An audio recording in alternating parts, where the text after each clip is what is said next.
share it with my co-founder for his birthday. Thank you, appreciate it. I've been a lifelong entrepreneur, and I don't know if it's because I just refuse to work for other people, or if it's just I'm insistent on creating. How did we get into Wilder? We made the foolish assumption, like, how hard could it be? We don't charge. You know, this is something that we provide to the community as a thank you, for supporting Wilder as a brand and as a company. I would ask people to evaluate what they're doing for their own personal hydration. Hello and welcome to episode 30 of the Exponential Show. It is our first episode of 2026, and I'm delighted to welcome Michael Ray, co-founder and CEO of Wilder Hydration. Michael, really appreciate you taking the time to meet with us today. Thanks for having me. The pleasure is all mine.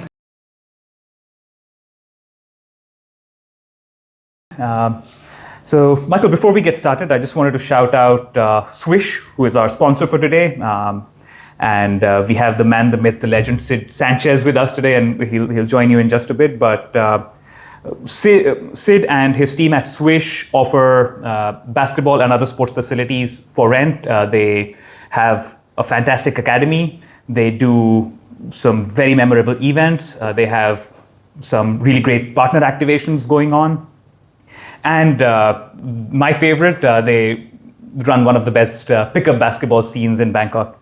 So with the magic of editing, here's Sid. On behalf of Swish, I'd like to give out some merch and some gifts to Michael. Very nice, thank Ben you. Heard it's Ben's birthday today as is. well. So here you go, big fan. I'll make sure Michael. and share it with my co-founder for his birthday. Thank you, appreciate Thank it. you so Appreciate much, this it. is great. Have a good one. It'll be fun. Thank you for that, Sid, and thanks to the entire Swish team that's working behind the scenes on this. Now, Michael, let's get started with one question that we ask all our guests, which is, what's your origin story? What made you get into the crazy world of entrepreneurship, and more specifically in hydration and electrolytes? I mean, how long do you have? Because I can go way back. As long as you need. My first business was mowing lawns for the neighbors. My second business, had to do with transportation business. I've been a lifelong entrepreneur, and I don't know if it's because I just refuse to work for other people, or if it's just I'm insistent on creating. I think that there is a lot of things about entrepreneurship that you can almost align with like art. It's constantly evolving. It takes an incredible amount of creativity, and it takes an incredible amount of time. So I really look at entrepreneurship, as my own kind of art form.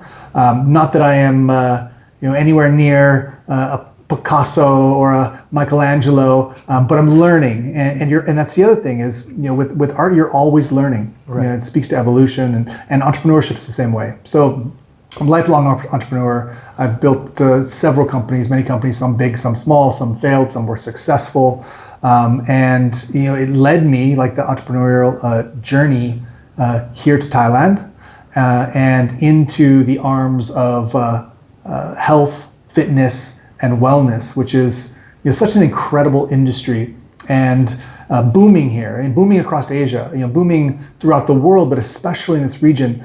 Health and wellness is growing faster in Asia than it is anywhere else in the world. Wow. And so, being someone who, feels like I'm good at spotting trends and riding the wave, it was just really perfect timing. I came over here and traveled around for a year, and then stumbled upon this kind of opportunity. I met my co-founder Ben, who is an expert in beverage formulation, a branding guy, a marketing guy. I myself, a branding person, a marketing person, operations guy, a product person. First and foremost, I love products, and we saw a huge hole. Right. The only options in this entire region for proper hydration, I shouldn't even say proper, but hydration in general, were essentially sugary sports drinks. Right. I won't name them by name, but everybody knows them. They're everywhere, they're distributed everywhere, and they're loaded with sugar. Right. And light on the electrolytes. for someone who is active and fit and does sports and have my whole life, I look for electrolytes. I look for recovery. I look for them for focus. I look to them for energy. These are all things that proper hydration in the body is supported by. Right. And I couldn't find it. So Ben and myself, we were kind of met serendipitously. We were neighbors, and then we met out socially, and we just got to talking. He was looking for his next project. I was looking for mine, and we came up with the idea that someone needs to bring proper hydration to athletes in Asia.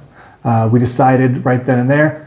And one reason being is every time we'd go back to our home countries for a visit to see the families, we would come back with half a suitcase full of electrolytes from that area. Right. They are everywhere over there. They are big business. They're sold by the billions of dollars on an annual basis. And we were just surprised that nothing was here. So how did we get into Wilder? We made the foolish assumption, like, how hard could it be? How hard could it be? And so a year later, 50 different versions of formulation before we landed on our final formulation. We worked with athletes, we worked with scientists, we worked with doctors, we worked with nutritionists to really dial in a product that we knew would be impactful and be beneficial for active people and athletes. We spent about a year, we spent about 6 or 7 months in formulation, and we spent about 5 or 6 months getting through the Thai FDA. So all Wilder products are fully certified by the Thai FDA. Nice. At FDA standards. And we launched about a year later, and that would have been January of 2025. As we sit here in January 2026, we are about 1 year old. Wow, happy first birthday. Thank you. Great. So that's a fascinating story, both from the perspective of you being a lifelong entrepreneur, because that's something that is a recurring theme with a lot of our guests. So I appreciate that perspective. But kind of latching on to your point about being a product person and the long journey that you've taken in getting the product right. So if you can maybe dive a bit deeper, because the last time we met in person, we were discussing offline about 2 aspects to the product. One obviously is the functional benefit of it, but also taste, you mentioned, was a big deal for you guys when you were developing the product. So if you can walk us through just the product itself, the benefit it offers to your clients, your audience, your athletes, and both from the functional perspective and from a taste perspective. Sure, that's easy enough. It's really simple. Right.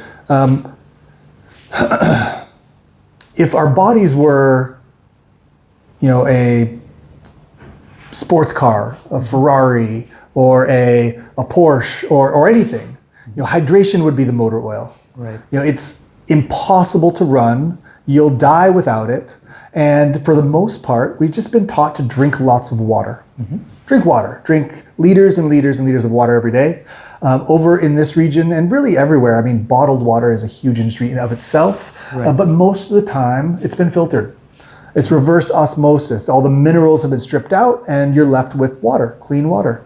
And that's fine. I think, for many people who don't spend time active, who maybe spend their day at work, they come home, they have KFC for dinner, they chug a Pepsi or a Chang.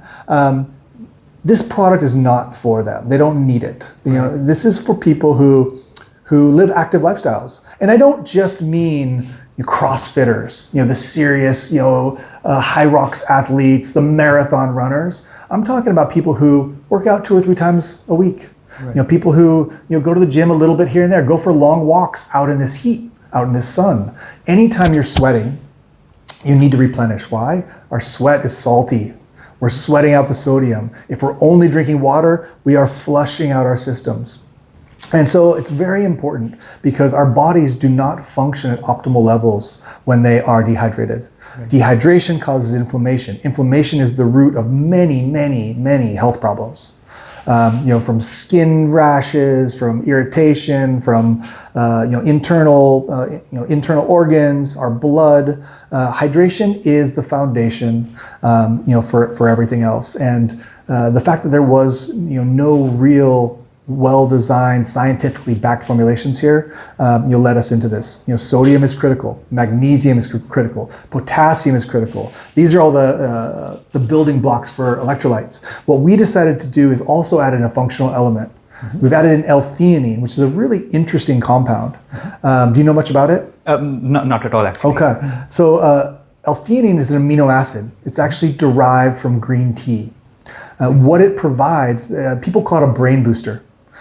Gives you focus, gives you kind of a calming energy. It's not a caffeine, it's not a jittery, it's not, it increases awareness, which is really important for athletes that are highly focused. Call it basketball. Right.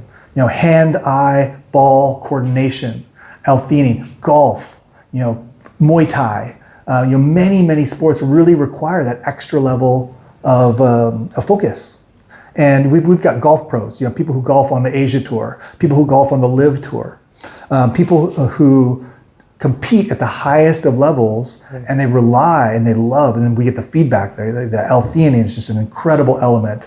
And so that's what we went with. In the future, we'll probably layer in different functional elements, but it's a great way to get in your body some of these things that help just beyond the electrolytes, but make it functional. Interesting. And there's a lot that I learned from the formulation standpoint and the benefits that it offers. But just talking about the taste side of the equation, I left the taste out. Taste is an interesting one. It's not shocking, but if something is really, really good for you but tastes terrible, people just won't drink it. Fair. It's maybe a very, very few, but you'll never have mass market appeal. Right. You're going to really struggle for people to come and try it twice or 3 times or become regular users of it. So Ben, in his background with beverage formulation, was very, very dialed in, like super laser focused on this has to taste the best. Right. It has to taste amazing. And he has spent time and has experience. He's sourced ingredients, flavor ingredients that are non-artificial. Like all of our ingredients are literally derived from fruit, and the flavors that we have now in the market are being imported from Japan. Wow. Okay. Essentially freeze-dried fruits that are brought in and added into the electrolyte mix so that you have an experience that's just very, very enjoyable. Great. And I did not know the Japan angle to that flavoring. So well, yuzu, yuzu is was our launch flavor, and the second 2 that we launched were Ichigo strawberry and Momo peach. Coming now, we just released a Phuket pineapple, inspired by our neighbor down south. Of course. The flavor is a critical component for any sort of consumable good. Understandably so. Now, switching gears a little bit, it doesn't take a rocket scientist to know that when we talk about Wilder, product is only half the story. There's a community aspect to what you guys do. So from everything to from the Wilder Training Club to the partner activations you do, the events that you're doing. And I've been following you guys, and kudos on the work you've done on that so far. Thank you. Now, can you just talk me through what the community aspect brings to the table from a product standpoint, from a marketing standpoint, from just awareness standpoint? So, first and foremost, when I think about community, both Ben and I believe that the best brands are built with community around them. Right. And the best way to build community is come from a place of giving back. Right. We never charge. The Wilder Training Club happens every Sunday in Benchikitty Park. Now we launched the Wilder Training Club about 6 months before we launched the product, because we knew we wanted to get people together. Also, it became a very, very valuable kind of product testing, flavor testing, kind of vehicle. We were able to, we had, before we launched product, we still were, developing and designing it. So we would let people try it if they wanted to. If you want to try it, give us feedback. How's the flavor? Do you like it? Too salty? Not salty enough? Not sweet enough, too sweet. So, when we first launched the Wilder Training Club, we had the idea of like, hey, let's start a community group. Maybe we do a run club. We looked around, there's 30, 40 different run clubs that are running around Thailand, many of them in Bangkok here. Right. And we're like, I don't think we should do a run club. I think that's well saturated. Right. You have great run clubs like Cruise Control and Sabai and Sardine and so many fantastic run clubs of which we were actually joining and participating in and running with. That's how we kind of connected with exactly. And so we landed on doing a kind of a hybrid fitness body weight workout. We call it HIIT in the Park, high intensity interval training. And we had no idea if there was going to be any interest at all. And we didn't really care. We just said, hey, this is a reason for us to go out on Sunday. We'll advertise it. We'll put a social media post out. And if anybody shows up, fantastic. Right. So we got already, I think it was sometime in June or July of 2024, we got already, we had put our Instagram posts out there. It got 2 likes, and some people saw it. No big deal. And Ben and I came out there, and we had one other friend with us, and no one showed up. I shouldn't say no one. One person showed up. Right. So there was the 4 of us. We had a workout. We worked out in the park. We had a great time. High fives. We ran a lap after the end. And we're like, okay, well, maybe this community thing is not going to work. But I don't know. Let's do it again next week. The next week, 3 people came. The next week, 5 people came. Then it was 10, then it was 12, then it was 40, then it was 70. And last weekend, we had about over 250 people came out to Benchikitty Park to work out with us. Wow. We've got 10 or 11 volunteers now who come and participate they're demonstrators for this group, because you have 250 people, you need to have some support. Right. They love it, the community loves it. And it's just really, Ben and I really look at it as a chance to give back to the community that supports us. Right. Let's bring awareness about fitness and health to Thai people. Many of which are on that journey already, but many of which are just starting. I would say half of the people that come out to the Wilder Training Club on Sundays, it's maybe one of the first times they've ever done a workout. Wow. Or if it's not one of the first times, this is the only time each week they work out. And we've always had people come up to us and say, well, why don't you charge? You should charge. You're providing a service, and you could charge 100 baht. But for us, it's always been no, we don't charge. This is something that we provide to the community as a thank you, for supporting Wilder as a brand and as a company. Awesome. The fact that you mentioned about just community being the heart of the business, and the fact that building a business and community kind of around each other. It's again something that we have heard from other guests, including Sid, funnily enough, where it's sort of, if you're doing it for the right reasons, the community automatically comes with you in your journey. And then the value comes. We don't charge because we don't need to charge. Right. And 2, we have 250 people out there.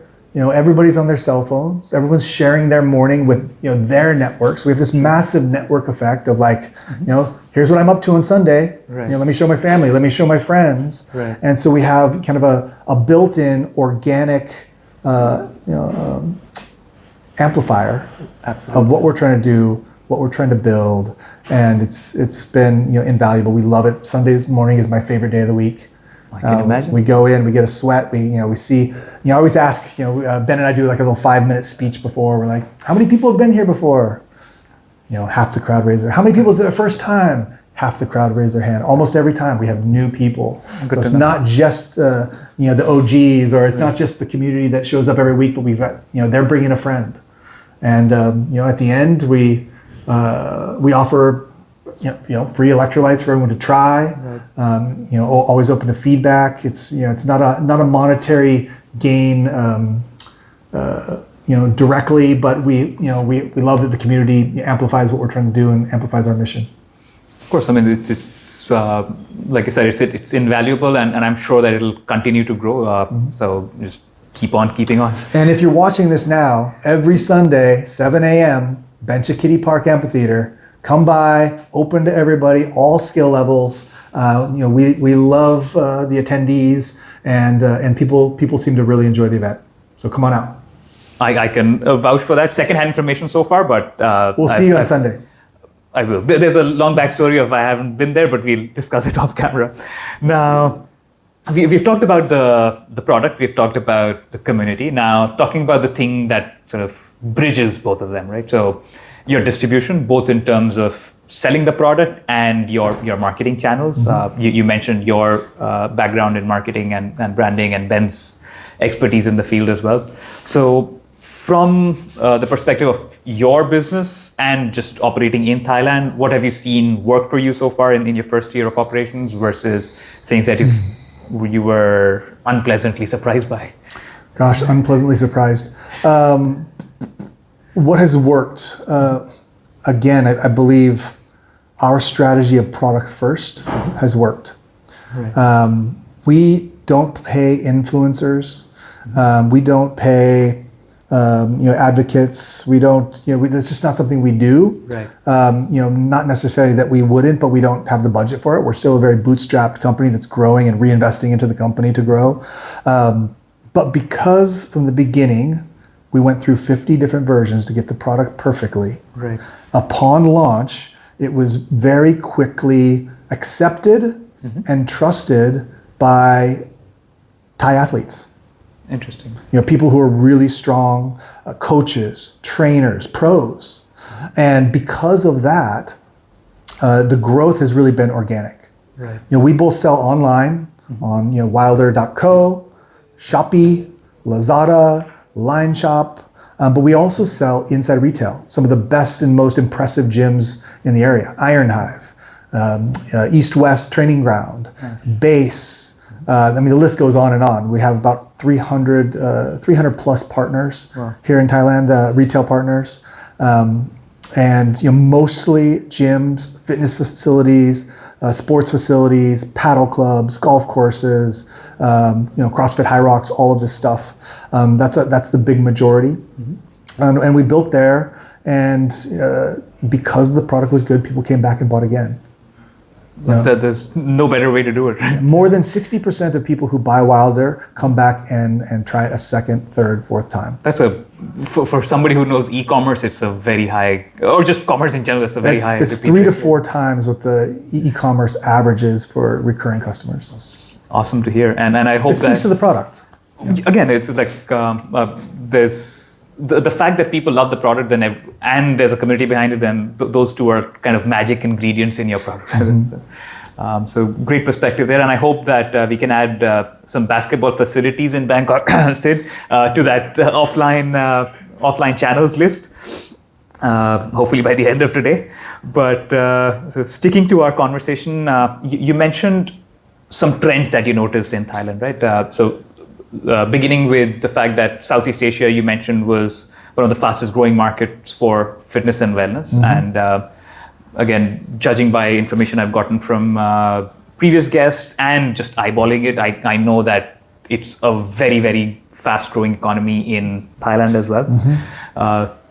So what trends in your last year of operating Wilder, and maybe even before that, have you seen in just consumer behavior and perception about fitness and wellness here in Thailand? So I've been in Asia now for about 3.5 years. In the short time that I've been here, and I don't know this data to be a hard fact, although I do have some numbers that have been reported around it, but it feels like twice many gyms are here now than they were 3 years ago. It feels like. Surprised. It feels like. Facilities, paddle courts, again, High Rocks, CrossFit gyms, weight training centers. So anecdotally, it feels like it's doubled in 3 years. I don't know if it's a little bit less, a little bit more. True, but it's a lot. Right.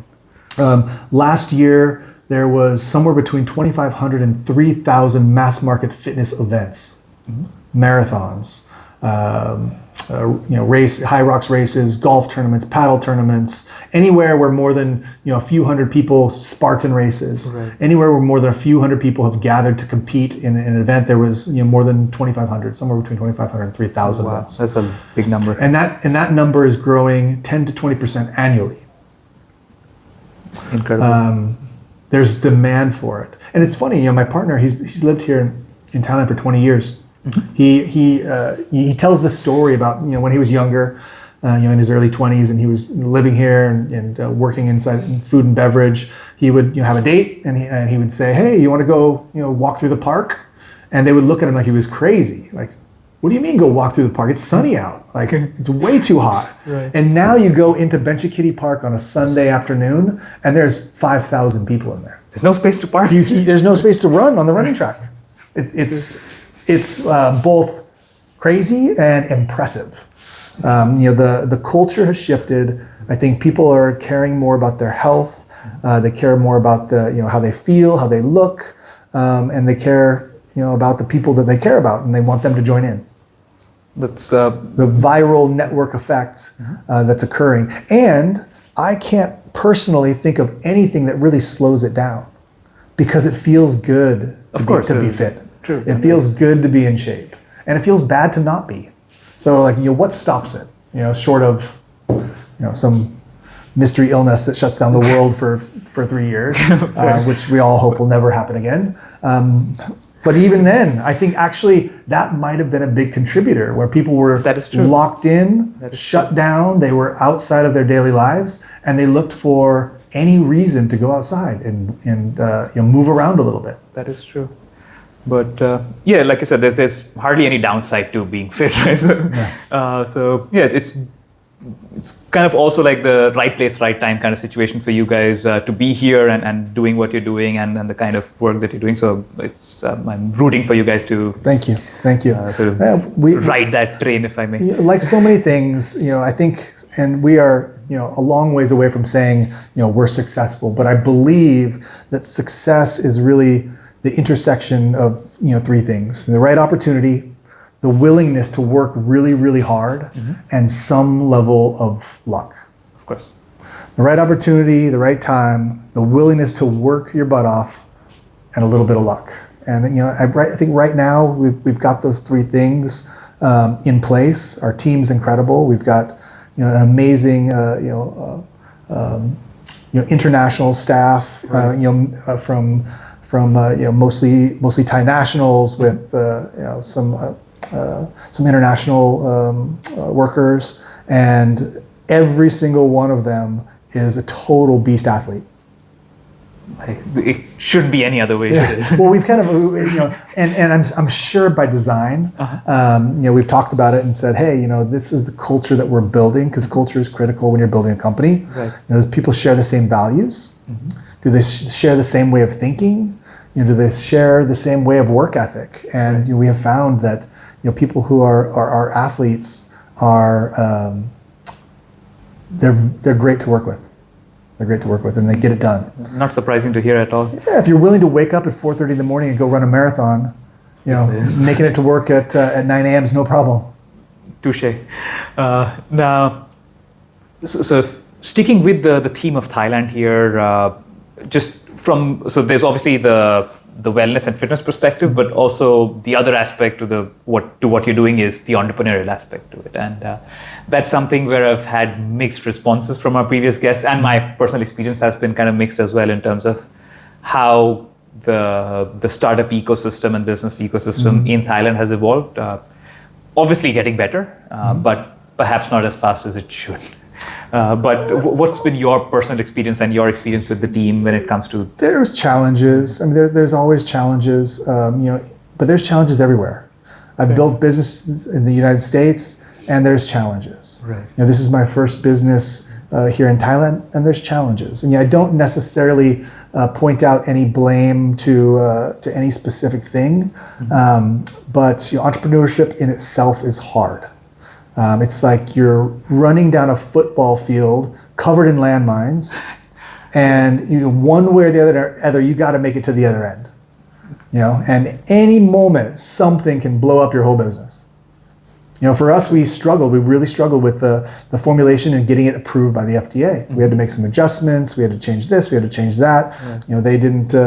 They didn't think that a salt-based hydration product was the right category for a supplement, but it was okay to be a beverage. So we had to apply for the beverage category, which is fine. Right. We had a bank, which will remain unnamed, completely freeze and shut down our business bank accounts for like 3 months.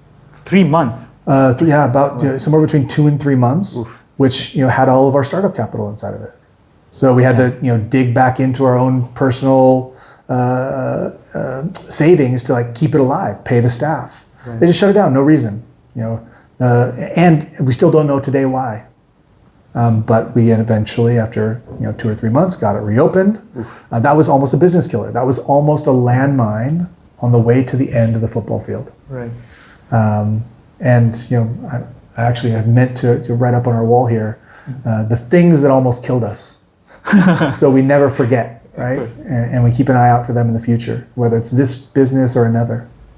Sure, but yeah, I mean, like you said, there's some problems might be Thailand specific, some just entrepreneurship specific. But I think the battle scars are something that you kind of fondly look back at when the dust is settled. I would say it's mostly entrepreneur because if you look around, we're in Thailand. There's lots of businesses here. Fair. So the regions and countries and cities, and they have their rules, they have their regulations. Right. They have them for very good reasons in their mind. Mm-hmm. And part of entrepreneurship is how you navigate those.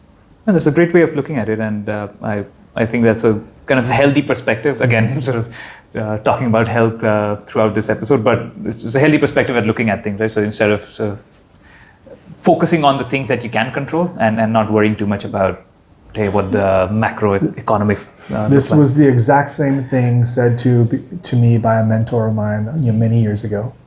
Focus on what you control, ignore what you can't. Yeah, I mean, there's sound advice in my opinion. Yeah. Perfect. So Michael, that brings us to the last question of the day. Is what's next? So you mentioned in January of this year, as we sit here, you've completed 1 year. Mm-hmm. What does January 2027 look like? What are the milestones that you are running and gunning towards? I mean, for the long-term vision, mm-hmm. Our goal is to become the biggest hydration brand in all of Asia. So that will mean stepping outside of Thailand. Right. That'll mean identifying, expanding into other countries with new rules and different regulations and different challenges. So when you look at 2026, what you'll see is Wilder in probably a half dozen countries. Wow. Okay. Testing now in Singapore, Qatar, Vietnam, Taiwan. We're in the U.S. We have product in each one of those countries. We have it in front of people. We have it in front of athletes. They're testing it, and the feedback has been very much the same. Right. Some people are saying, Wilder's the best tasting electrolyte they've ever had, and that's the kind of feedback you want. When you have that, you have validation on product market fit. Right. When you have 60% return customer rates, 50 to 60% return customer rates, you have validation on product market fit. And as an entrepreneur, you look for these little signals. Of course. What are the signals? Are they yelling at you? Are they just chirping in the background? Right. But you have to have your sensors up, and these are the things that tell you to push the gas, don't push the brake. And that's where we're at right now. Awesome. Keep at it, and I hope you add India to the list in the not so distant future. We would love to. It is a beast of its own. That is true. Both India and China are like so massive. That is true, but all the size of the opportunity and challenge then comes with that scale, right? So if you know a distributor, I'll just go and search my Rolodex after this. Send them our way. We're happy to speak to anyone who's interested in helping us expand outside of Thailand. Sure. It will be done through strong partnerships. It'll be done through similar marketing campaigns and rollout strategies. I think we did a really good job here in Thailand so far, and with still much more to go. It will be international expansion for 2026 and beyond, and then never taking our eye off our home base. Of course. Our launching ground, where our families live and our kids go to school. Fair enough, and I hope you guys do even better in Thailand as you move, but also just looking forward to seeing Wilder in shelves across the countries that you mentioned and the ones that you did not. So, Michael, that brings us to the end of the conversation. Is there anything, before we wrap up, anything that you'd like to convey to our audience for 2026 from Wilder's perspective, from health and wellness, whatever you feel like conveying to the... I would ask people to evaluate what they're doing for their own personal hydration. Most people don't think about it. You wake up in the morning, you pound coffee. First thing, coffee dehydrates. Then you go to work, you have a Diet Coke with lunch. Soda and stuff like that dehydrates. Then you finish the day, you go home, you go out and have happy hour with your friends, and you have a beer and a cocktail. Dehydrates. People do not put enough thought and energy into what they're putting into their body as far as hydration goes. If you want to feel better, you want to be more focused, you want to recover faster, you want to sleep better, you want better health, look at your hydration. It doesn't have to be Wilder. You can make your own with salt. You can make your own, you can drink lots of coconut water, although those are hard to carry around all day. It doesn't have to be Wilder, but think about your hydration. Wilder does provide a very convenient, very easy to carry, very enjoyable experience. And you make it a priority in 2026 to keep your body hydrated and get enough sleep.